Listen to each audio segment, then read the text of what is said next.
During the initial days right after the fire, we saw a need from the firefighters for N95s and water. So our team filled up a couple trucks with pallets of water and PPE and brought them down to the first responders who have been working for days. It was nice seeing the excitement from them, showing that we cared about what they were doing. During our firefight, our stations took a pretty good hit as well.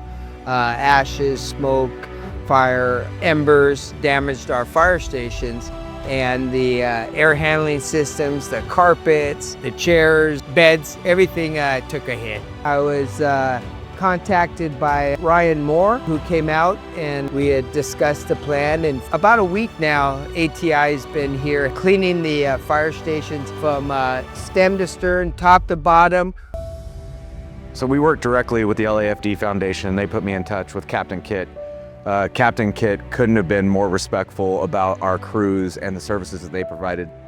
We were able to bring in comfort, stability, and safety to the men and women that are out there risking their lives fighting the fires every single day. Subsequently to that, we're able to get kind of behind the scenes and do assessments and allow people either commercially or residentially to understand the impact of their homes or their businesses.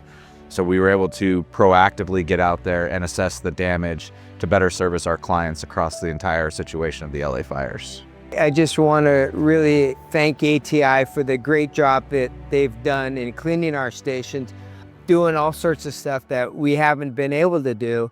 We're here to help this community get back on its feet and the Pacific Palisades that we know so well and that we love as members of the community here at Fire Station 69.